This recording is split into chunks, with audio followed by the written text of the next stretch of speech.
Bir tane tam var.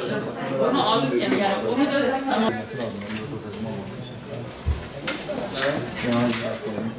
Peki biz şu şeye eyvallah abi sağ olasın. 13-15.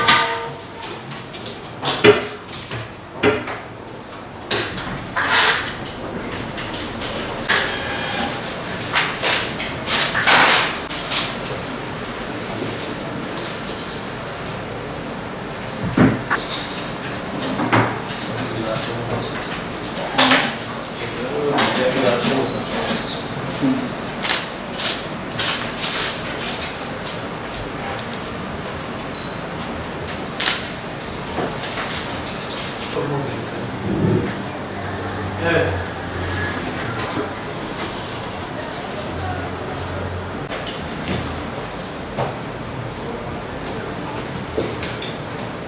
Çoğunluğunu alsana.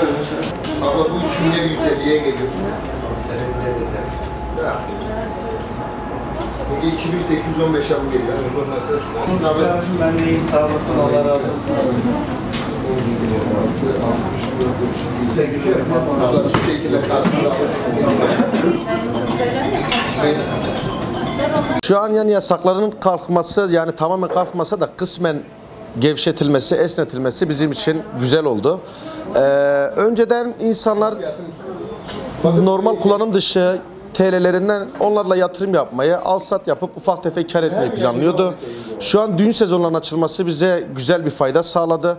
Onun yanı sıra işte düğünlerde milletin gelip alması, sonra takıların takılması, ondan sonra da düğüne davetlerin yeni çiftlere hediye alma amaçlı gelip gitmesi bizi mutlu ediyor. İş konusunda hareketliğimiz güzel, sevindirici.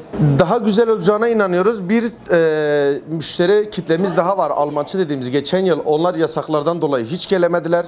Bu yıl onların da gelmesiyle beraber ve düğün sezonunda üstüne eklenmesiyle daha güzel sonuçlar alacağımızı ve sektörün daha canlanacağından eminiz. Tabii kısmi pandemi sürecinin kaldırılması bizim işlerimize olumlu yansıdı. Düğünlerin kalkması, yasağının kalkması takı satışlarımızda bir gelişme olduğunu gösteriyor. Yani takı takmak isteyenler gelip alıyor, evlenecek çiftlerimiz geliyor, ihtiyaçlarını alıyor. Yani güzel bir şekilde inşallah böyle devam eder. Burada isteriz ki 1 Temmuz'daki karar genel bir yasağın kalkması, böyle insanlar daha rahat, daha güzel bir şekilde düğünlerini yapması, bu da doğal olarak bize, esnaf olarak bize çok güzel yansıması oluyor. Bir de gurbetçilerin gelmesi var. Tabii yurt dışı yasağının kalkması, uçakların serbest olması, bu da bize olumlu etkiliyor. Gerek döviz olarak gerekse altın olarak çok güzel bir yansıması oluyor. İnşallah böyle devam eder. Yani etkilemese etkiliyor. Ama lakin düğün yapacaklar mecbur alıyor veya borcu var adamın, geliyor mecbur alması gerekiyor. Takı takacak mecbur alması gerekiyor.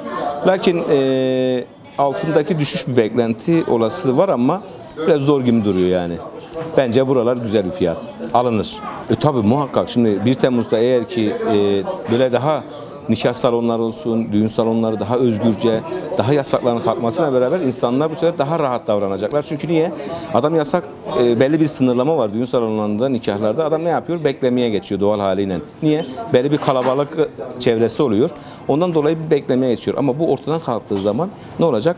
Daha böyle rahat, daha böyle insanlar güzel davet edilecek, daha kalabalık olacak. Bunun da etkisi %80 olur yani.